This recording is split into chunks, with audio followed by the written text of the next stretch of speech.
Dear student, class 12, subject biology, content name human reproduction. Today we are going to study the oogenesis.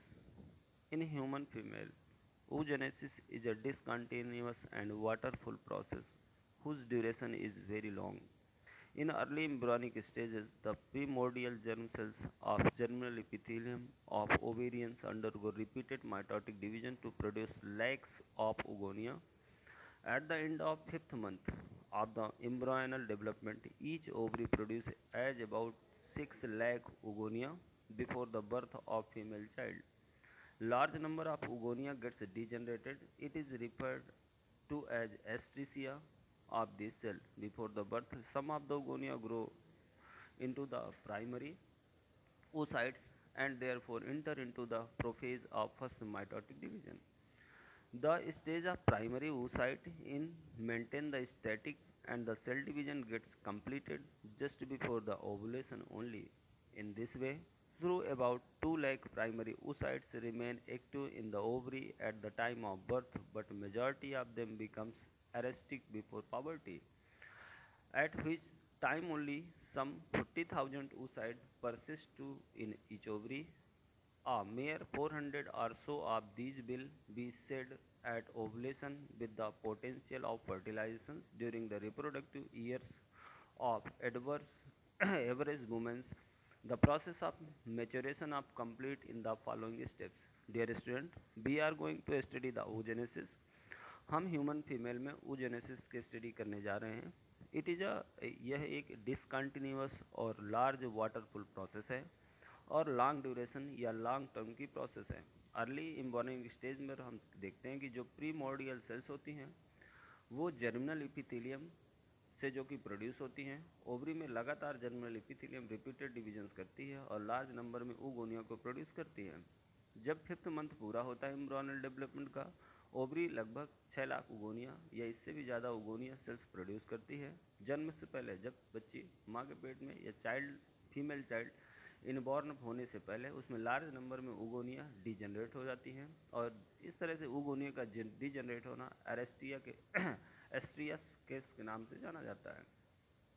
Birth के पहले कुछ ओगोनियाज grow होती हैं और वो ओगोनिया प्राइमरी oocyte में कन्वर्ट होती हैं. यह और इंटर करती हैं मियोटिक डिविजन्स पर और ये प्रोफेज फर्स्ट का पहला मियोटिक डिवीजन होता है. मीन्स पहला एस्ट्रिया कंप्लीट होने के बाद जो भी हमारे पास प्राइमरी oocytes रेडी होते हैं वो इंटर करते हैं प्रोफेज में और प्रोफेज में फर्स्ट मियोटिक डिविजन्स को परफॉर्म किया जाता है. इस स्टेज में प्राइमरी जो oocytes होती हैं वो स्टैटिक कंडीशन को मेंटेन करती हैं सेल डिवीजन कंप्लीट होता है जस्ट बिफोर ओवुलेशंस के पहले. इस तरह से हमने ये देखा कि लगभग 2 लाख प्राइमरी oocytes रिमेन्स बची हुई होती हैं जब बच्चा बर्थ लेने से पहले. एक्चुअली आपने देखा कि 6 लाख प्राइमरी oocytes डेवलप हुए थे. उनमें प्रॉब्लम ये आई थी कि उन्हें एस्ट्रिया हुआ. उनमें से एज अबाउट 4 लाख डिजनरेटेड हुई बर्थ के पहले और 2 लाख रिमेन्स बची हुई. इसके बाद यह अरेस्टिक कंडीशंस के बाद which only 14,000 oocyte he persist करते हैं ओवरी में और 400 ही बचते हैं जब वो ओवुलेशंस के लिए प्रिपेयर होता है. So student, we are going to study the process of maturations is completed in the following steps. Dear student, oogenesis एक ऐसी प्रोसेस है जिसमें ओवा मेच्योर होता है. मेच्योर होने की कंप्लीट प्रोसेस oogenesis के नाम पर जानती है.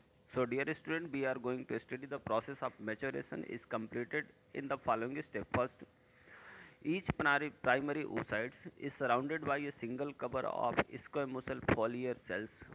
Actually, during embryonic development, the primordial germinal cell undergo mitotic divisions to form many groups of oogonia. Each such group of oogonia is known as the egg nest. In every egg nest, one oogonia is modified into a primary oocyte, whereas the rest of oogonia of eggs nest from nutritive follicle epithelium around on it. Primary oocyte can be recognized by their large size as about 35 μm diameter and abundance of fat globules in the cytoplasm. A large nucleus is found in its large vesicular nucleus The primary oocytes surrounded by a follicular epithelium is collectively known as the primary follicle. Dear student, हमने ये देखा कि जब primary जो oocytes होता है वो surrounded होता है एक सिंगल कवर से, वो सिंगल कवर इस स्क्वेमोसल फॉलिकुलर सेल से मिलकर बना होता है। एक्चुअली एम्ब्रियोनिक डेवलपमेंट के समय प्रीमोर्डियल जर्मिनल सेल्स जो होती हैं वो लगातार माइटोटिक डिवीजन्स को परफॉर्म करती हैं, और कई बार माइटोटिक डिवीजन के परफॉर्म होने से एक बंच या ट्रप्ट बनता है किसका, ओगोनिया का। यह बंच या ये गुच्छा एग नेस्ट के नाम पर जाना जाता है। ईच या एवरी एग नेस्ट जो होता है उसमें वन ओगोनिया मॉडिफाई हो जाती है, किसमें, प्राइमरी oocytes में। ध्यान रखिएगा 6 लाख थे यहाँ पर, और ये काउंट होते होते 400 बचे हुए हैं। एसटीआई यहाँ पर ज़्यादा से ज़्यादा परफॉर्म किया गया है। मीन्स अपन कह सकते हैं कि डियर स्टूडेंट, इस तरह से हमने देखा कि एग नेस्ट जो होता है उसमें एक उगोनिया मॉडिफाई हो जाती है प्राइमरी oocyte में। Rest of उगोनिया egg nest from nutritive follicular epithelium around it. Primary oocyte जो होती हैं वो रिकॉग्नाइज होती हैं, उनका जो साइज होता है वो 35 मिमी डायमीटर का होता है, मीन्स साइज में बड़ी होती है। मतलब हमने ये कहा कि जब प्राइमरी oocytes ने लगातार माइटोटिक डिवीजन किया तो एक एग का नेस्ट बना, उस एग नेस्ट में एक सेल मॉडिफाई होगी जिसका साइज 35 mm डायमीटर से ज़्यादा होगा, वह प्राइमरी oocyte में कन्वर्ट हो जाएगी। इस तरह से उसमें साइज लार्ज होगा, उसका न्यूक्लियस भी लार्ज होगा। अब इस तरह से प्राइमरी जो oocyte होगी वो फॉलिकुलर इपिथेलियम से क्या हो जाएगी, कलेक्टली कवर हो जाएगी, और प्राइमरी इपिथेलियम विथ oocyte पर हम इसे नाम देंगे primary follicle. Dear student, after that this next this step, primary oocytes grow during the childhood.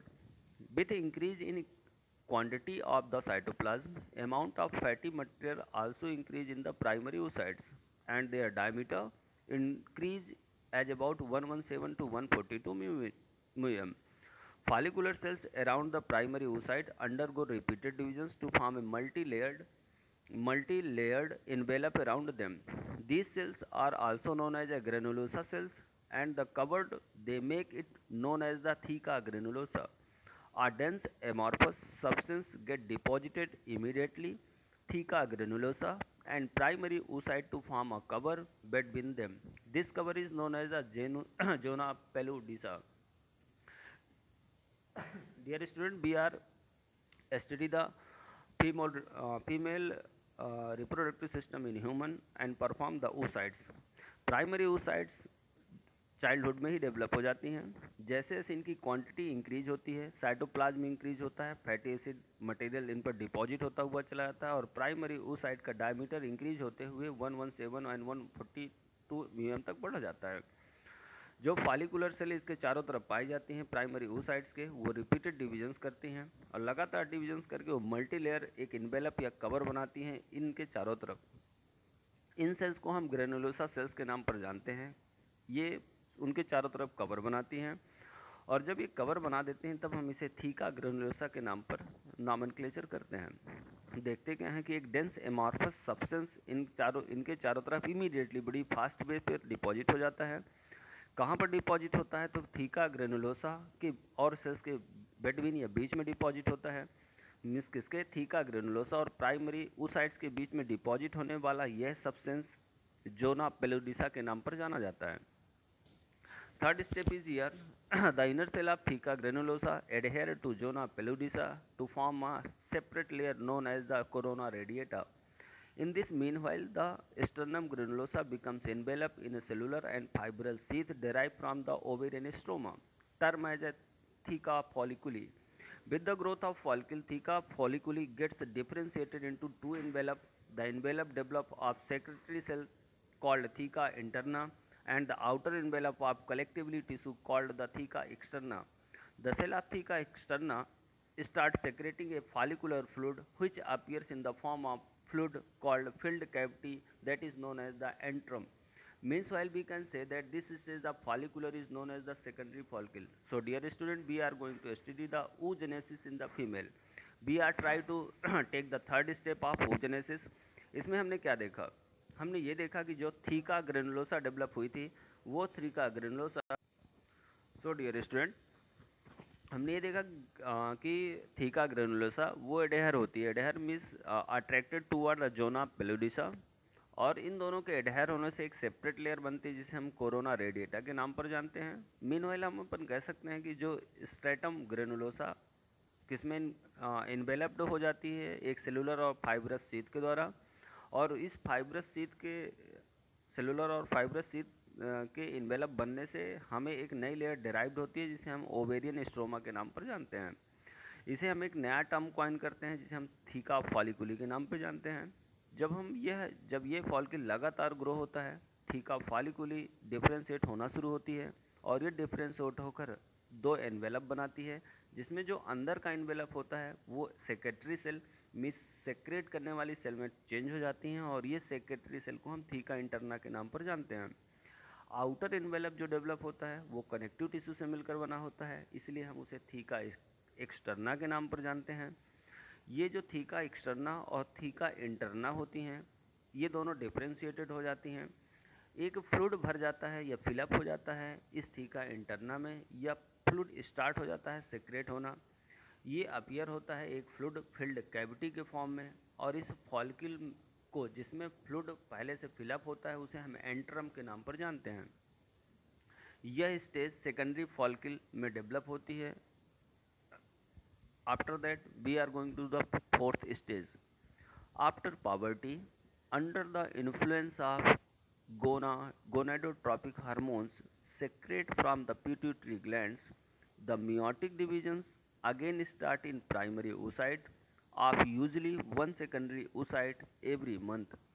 At the end of first meiotic division, one large secondary oocyte and one small first polar body is formed from primary oocyte. Both of these cells are haploid. Now second meiotic division start in the secondary oocyte, but in halts at the metaphase stage.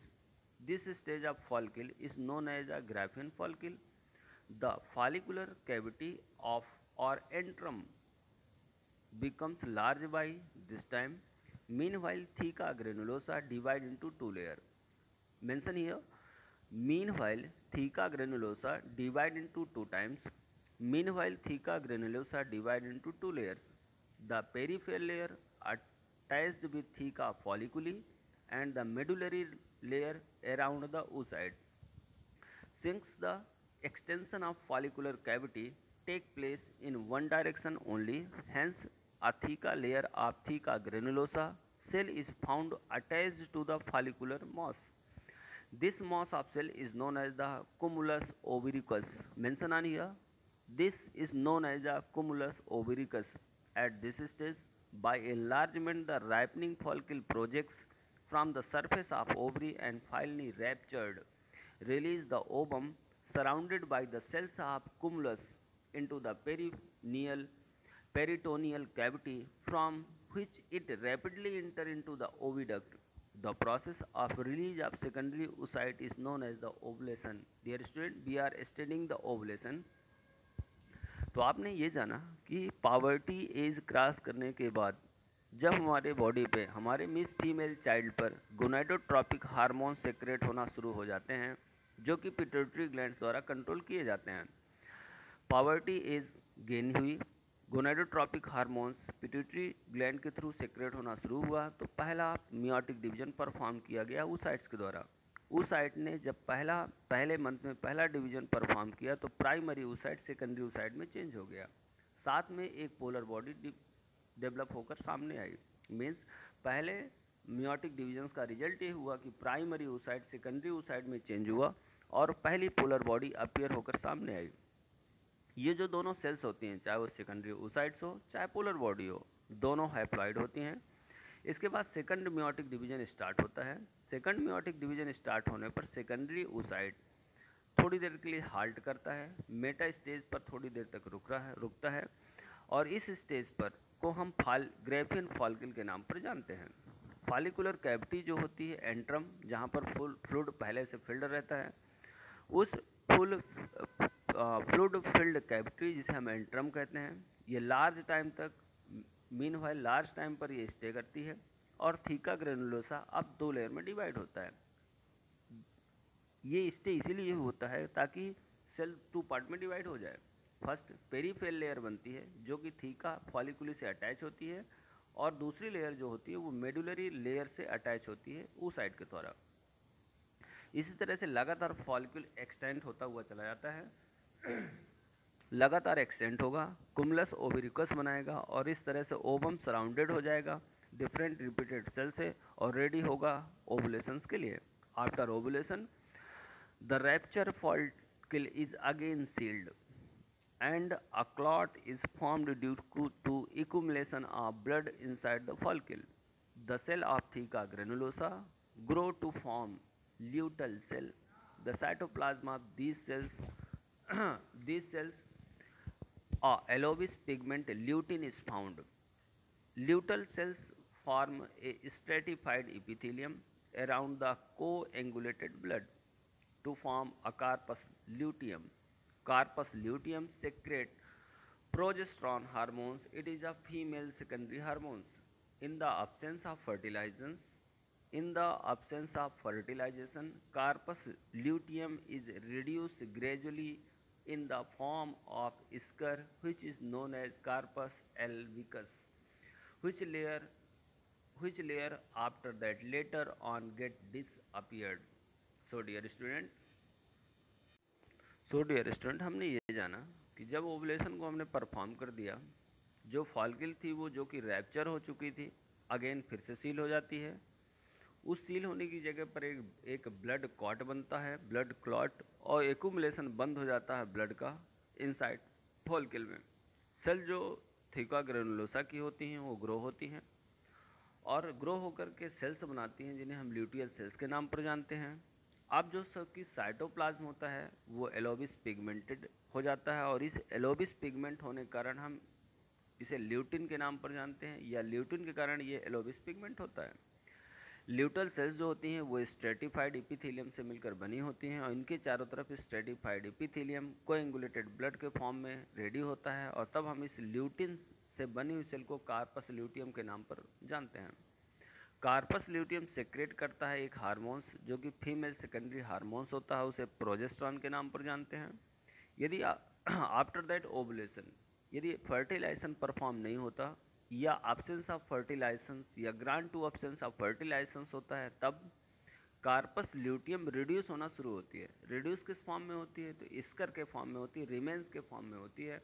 और यदि यह fertilisation को perform नहीं करती corpus luteum तो ये स्कर के form में रिड्यूस होती है, तब हम इसे कार्पस एल्बिकन्स के नाम पर जानते हैं और बाद में क्या हो जाती है? डिसअपियर हो जाती है। सो डियर स्टूडेंट, हमने इस चैप्टर में अब ये जाना कि how to develop the ovum in female reproductive system in form of oogenesis or oocytes. After that we are going to study the menstruation cycle in female reproductive system. Dear student, the female reproductive activities of almost all animals are cyclic.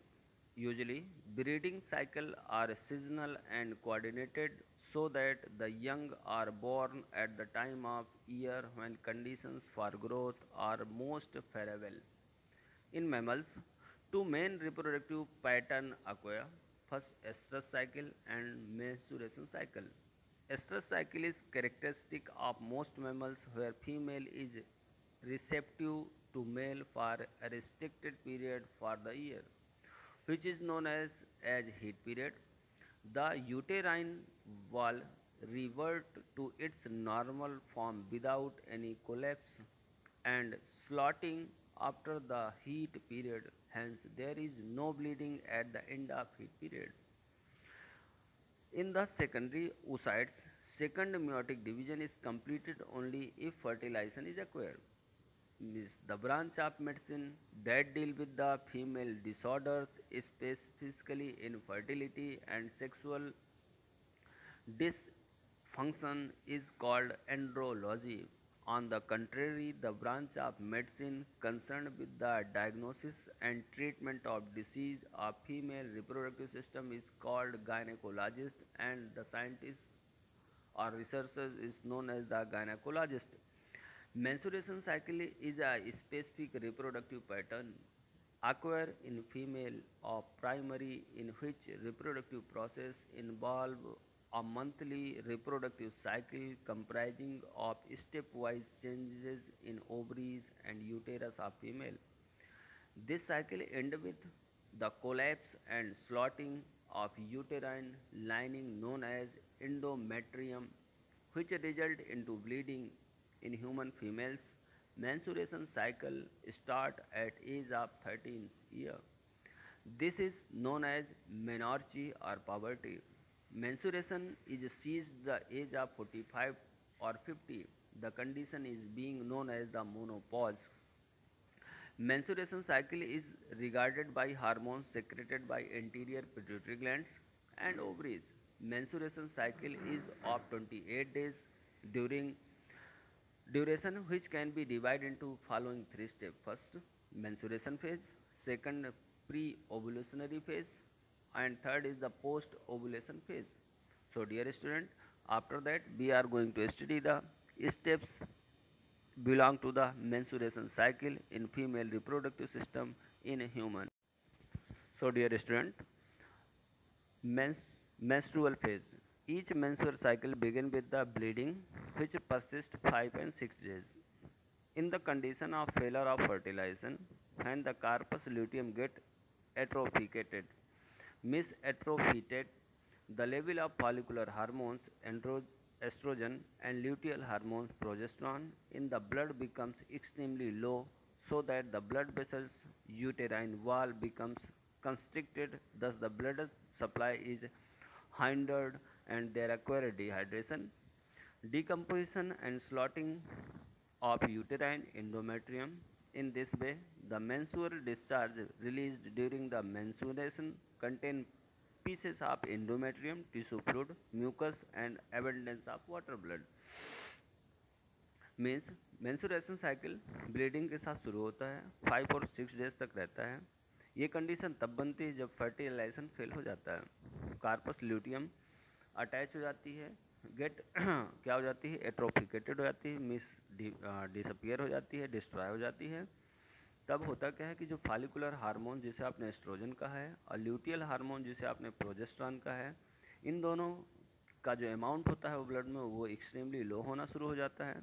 इन दोनों hormones means oestrogen और progesterone के कम होने से जो blood होता है uterine वाल पर वो कम होता है. कम होने से यूटेराइन वाल जो होती है वो कंस्ट्रिक्टेड या सिकुड़ना शुरू कर देती है, ब्लड की सप्लाई उसमें कम होना शुरू हो जाती है, डिहाइड्रेशन स्टार्ट हो जाता है, डीकम्पोजिशन और स्लाइटिंग स्टार्ट हो जाती है. कहाँ पर, यूटेराइन एंडोमेट्रियम पर. इस तरह से मेंस्ट्रुएशन डिस्चार्ज होता है. क्या क्या होता है उसमें, तो उसमें मेंस्ट्रुएशन जो कंटेंट्स होता है उसमें पीस होते हैं एंडोमेट्रियम के, उसमें टिश्यू फ्लूइड मिक्स होता है, म्यूकस मिक्स होता है और एबंडेंस ऑफ ब्लड भी उसमें मिक्स होता है. सेकंड स्टेज है pre ovulatory phase. This phase is also known as a proliferative phase. This phase persists from 6 to 13 days of menstruation cycle. The pituitary hormones, follicular stimulating hormones FSH शुरू होता है reproductive cycle by stimulating the growth of at least one of the ovarian follicle. As the follicle enlarges, it releases estrogen and inhibiting hormones. The rise in blood estrogen and inhibiting hormones is sensed by pituitary glands, which respond by stopping the production of FSH so that growth does not begin in other follicle. The growing follicle become stopping the production of follicular stimulating hormones FSH so that growth does not begin in other follicle.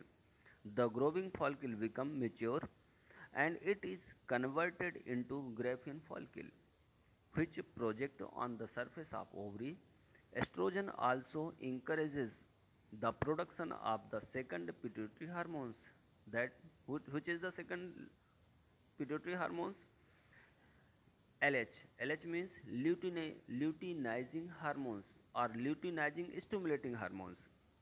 The mature follicle rupture and ovum is released. This is called ovulation. Ovulation occurs normally on the 14th day. Count that, first to 5th day menstruation phase, 5th to 14th days is the pre-ovulation or ovulation phase. the 14th days. During the period, body temperature of female is somewhat increased and there is increased desire of copulation. The secretion of estrogen is highest during ovulation, which induces the reconstruction of uterine wall. The ovum released on the surface of ovary, which is actually in the secondary oocyte stage, does in the follicle tube. Dear student, हमने pre ovulatory phase में यह जाना कि इसे proliferative phase के नाम पर भी जाना जाता है। यह 6 डे से 14 डे के बीच में होने वाली प्रोसेस है। मीन्स 6 to 13 डेज तक ये प्रोसेस को परफॉर्म किया जाता है। Pituitary hormones follicular stimulating hormones stimulate करता है ज़्यादा से ज़्यादा ग्रोथ को, किसकी? ओवेरियन फॉलिकल के। यह जो ओवेरियन फॉलिकल होता है, ये ओवेरियन फॉलिकल FSH हार्मोन्स की प्रेजेंस में इनलार्ज होता है और इनलार्ज होते हुए ये दो हार्मोन्स रिलीज करता है। फर्स्ट है एस्ट्रोजन और सेकंड है इनहिबिन। ये दोनों हार्मोन्स FSH की एक्टिवेशन या इंडक्शन से फॉलिकल के थ्रू रिलीज किए जाते हैं। इन हार्मोन्स के रिलीज होने से एस्ट्रोजन और इनहिबिन हार्मोन्स ब्लड में इनका कंसंट्रेशन हाई होता है और ये डायरेक्ट पिट्यूटरी ग्लैंड्स द्वारा कंट्रोल होते हैं। ये रिस्पॉन्ड करना शुरू करते हैं और रिस्पॉन्ड होते ही सबसे पहले स्टॉप कर देते हैं किसके? फॉलिकुलर स्टिमुलेटिंग हार्मोन्स के प्रोडक्शन को। जब फॉलिकुलर स्टिमुलेटिंग हार्मोन्स का प्रोडक्शन एस्ट्रोजन और इनहिबिन के द्वारा इनहिबिटेड या रोक दिया जाता है, तब क्या होता है? Growth does not begin in other follicle. तब उसके बाद दूसरा फॉलिकल कोई ग्रोथ करना स्टार्ट नहीं करता। ग्रोविंग जो फॉलिकल होता है, जो ग्रो हो रहा होता है, वो फॉलिकल मेच्योर होता है और मेच्योर होकर के किस में कन्वर्ट हो जाता है? ग्रेफियन फॉलिकल में कन्वर्ट हो जाता है। और पहचानेंगे कैसे कि ग्रेफियन फॉलिकल में कन्वर्ट हो गया है? क्योंकि जब फॉलिकल मेच्योर होगा तो वो फिंगर लाइक प्रोजेक्शन उसमें राइज होंगे और वो फिंगर लाइक प्रोजेक्शंस यह करेक्टराइज करेंगे कि ग्रेफियन फॉलिकल डेवलप हो चुकी है। एस्ट्रोजन ये भी इंकरेज करता है, मिस इंड्यूस करता है कि सेकेंडरी पिट्यूटरी हार्मोन्स, जिसे हम LH के नाम पर जानते हैं, वो भी प्रोड्यूस हो सके। जब सेकेंडरी पिट्यूटरी हार्मोन्स, जिसे हमने LH या ल्यूटिनाइजेशन हार्मोन्स का है, यह सेक्रेट होते हुए मेच्योर फॉलिकल रैप्चर हो जाता है, मीन्स मेच्योर फॉलिकल फट जाता है और उसमें डेवलप हुआ ओवम रिलीज हो जाता है। इसलिए यह प्रोसेस ओवुलेशन के नाम पर जानी जाती है। ओवुलेशन नॉर्मली 14वें दिन होता है, 14th डे होता है। इस पीरियड में जो बॉडी टेम्परेचर होता है फीमेल का, वो बढ़ जाता है। साथ में उसकी कॉपुलेशन की जो डिजायर होती है, मीन्स कॉपुलेशन इंटर कोर्स की जो डिजायर होती है, वो इंक्रीज हो जाती है। जब एस्ट्रोजन हाईएस्ट रेट पर सेक्रेट होता है तो ओवुलेशन भी हाईएस्ट रेट पर होता है। इससे इंडक्शन जो होता है, रिकंस्ट्रक्शन यूटेराइन वॉल का, वो स्टार्ट हो जाता है। ओवम रिलीज हो जाता है सरफेस ऑफ ओवरी पर, जो कि एक्चुअली सेकेंडरी oocyte के नाम पर जाना जाता है, और यह सेकेंडरी oocyte रिलीज होकर के कहाँ पहुँचता है? फॉलिपियन ट्यूब में पहुँचता है। After that post ovulatory phase, this phase is known as the secretory phase, pre-menstruation phase. This phase persists between 14th to 28th day of menses. Estrogen hormones included pituitary glands to secrete luteinizing hormones LH. LH induce the ruptured follicle cells to proliferate rapidly, filling the cavity with a characteristic spongy alveolus body called corpus luteum. Corpus luteum secretes progesterone and also some amount of estradiol. These hormones induce formation of uterine endometrium, which get thickened and there is increased blood supply in it. The ovum released from the ovary has a limited survival period, and if it fertilized by the sperm in the fallopian tube within the right time, it is settled down on the uterine surface, usually on the 7th day of ovulation. In case of fertilization, acquire corpus luteum remains active and the hormones released by it make the uterus favorable for the conception. After conception, the placenta formed as a result of embryonic development starts secreting human chronicle gonadotropic hormones HCGH. HCGH means human chorionic gonadotropin hormones. Within few weeks of conception, placenta itself start secreting estrogen and progesterone, both hormones mentioned on here. First hormones estrogen and second hormones estrogen. And the role of corpus luteum as is therefore is gradually reduced and disappeared. If the fertilization has not occurred, corpus luteum soon disappeared and menstruation cycle is continued in absence of estrogen and progesterone. Dear student, last phase में हमने ये जाना कि इसे secretory phase या pre menstruation phase के नाम पर जाना जाता है। ये फेज 14th डे से 28th मेंसेस डे पर काउंट होती है। इसमें एस्ट्रोजन हार्मोन्स इंड्यूस करता है, कैटेलाइज करता है पिट्यूटरी ग्लैंड्स को। एस्ट्रोजन हार्मोन्स के इंड्यूस करने से pituitary glands LH hormone secret करती है। एलएच हार्मोन सेक्रेट होने से मीन्स ल्यूटिनाइजेशन हार्मोन्स फिर इंड्यूस करता है किसको, वो रैप्चर कर देता है, डिसअपियर कर देता है फॉलिकल सेल्स को, या किस में रैप्चर कर देता है, प्रोलिफरेटेड रैपिडली में। इसके अलावा filling the cavity with characteristics, उसमें क्या भरा रहता है, स्पॉन्जी फ्लूइड भरा रहता है जिसका कलर एलोबिस होता है। बॉडी और वो एलोबिस body, spongy body corpus luteum के नाम पर जानी जाती है। After that corpus luteum secrete करता है दो हार्मोन्स, पहला है प्रोजेस्टेरॉन और दूसरा है एस्ट्रोडियोल। ये दोनों हार्मोन्स इंड्यूस करते हैं या कैटलाइज करते हैं किसको, यूटेराइन एंडोमेट्रियम के फॉर्मेशन में। और ये फॉर्म कैसे होती है, तो लगातार सेल्स कट ऑफ होती हैं, डिवाइड होती हैं और थिकेंड कर देती हैं, मोटी कर देती हैं उस दीवार को। साथ में ब्लड वेसल वहाँ पर हायर हो जाती हैं, डिवीजन ज़्यादा होता है, इसलिए ब्लड की सप्लाई भी ज़्यादा हो जाती है। जैसे ही ओवा रिलीज होता है वैसे ही ओवरी लिमिटेड टाइम के लिए सर्वाइव करती है। और इसके बाद क्या करती है, यदि अब यहाँ पर दो कंडीशन है। फर्स्ट कंडीशन है कि फर्टिलाइजेशन हुआ या फर्टिलाइजेशन नहीं हुआ। चलिए पहली कंडीशन समझते हैं। सपोज देन फर्टिलाइजेशन हो चुका है, मीन्स स्पर्म फैलोपियन ट्यूब पर इंटर करता है सही समय पर, और सही समय पर इंटर करके वो ओवम को फर्टिलाइज करता है। यदि वो फर्टिलाइजेशन हुआ है तब क्या होगा, फर्टिलाइजेशन होने पर जो कार्पस ल्यूटियम हार्मोन्स है वह एक्टिव होगा। उसके एक्टिव होते ही ओवरी का साइज इनलार्ज होगा, साथ में कंसेप्शन रेडी होना शुरू होंगे। कंसेप्शन में क्या होगा, सबसे पहला प्लेसेंटा फॉर्म होगा। क्यों, क्योंकि एम्ब्रियोनिक डेवलपमेंट होना है, एम्ब्रियो को न्यूट्रिशन चाहिए होगा, इसलिए प्लेसेंटा रेडी होगा। और प्लेसेंटा भी कंट्रोल में रेडी होगा। कंट्रोल करने वाला होगा HCGH। HCGH means human chorionic gonadotropic hormones. It is control by pituitary gland, mention रखिएगा इस बात को। विद इन फ्यू वर्स, अब जैसे ही ये फर्टिलाइजेशन हुआ HCGH एक्टिवेट हुआ, इसने इंड्यूस करना शुरू किया किसको, कंसेप्शंस को। और एज अबाउट 3 वीक्स में पूरा प्लेसेंटा रेडी होगा। प्लेसेंटा सेक्रेशन को स्टार्ट करेगा, साथ में एम्बिलिकल कॉर्ड बनाएगा। अब मेजर फंक्शन इसका ये होगा कि ये एस्ट्रोजन और प्रोजेस्टेरॉन दोनों को क्या करेगा, सेक्रेट करना शुरू करेगा। और इन दोनों का रिजल्ट क्या होगा, ये ध्यान रखिए। एस्ट्रोजन और प्रोजेस्टेरॉन का रिजल्ट ये होगा कि कार्पस ल्यूटियम जो होगी वो ग्रेजुअली रिड्यूस होगी, ग्रेजुअली रिड्यूस और सीधे सीधे डिसअपियर हो जाएगी। यदि डिसअपियर नहीं हुई तो बच्चा 3 मंथ में मरेगा। If the fertilization not occur, अब सेकंड कंडीशन, यदि फर्टिलाइजेशन नहीं हुआ तब क्या होगा, जो कार्पस ल्यूटियम है वो बड़े फास्ट ढंग से क्या होगी, डिसअपियर होकर रीअपियर होना शुरू होगी। और मेंस्ट्रुएशन साइकिल फिर से स्टार्ट हो जाएगा। क्यों स्टार्ट होगा, क्योंकि यदि कार्पस ल्यूटियम पहले डिसअपियर हो जाएगी तो वो एस्ट्रोजन और प्रोजेस्टेरॉन के अमाउंट को सेक्रेट नहीं करेगी। तो ये दोनों कंडीशन वैल्यू बेस्ड क्वेश्चन के लिए हैं। यदि फर्टिलाइजेशन होगा तो HCGH एक्टिवेट होगा, एस्ट्रोजन और प्रोजेस्टेरॉन रेडी होंगे और कंसेप्शन रेडी होगा।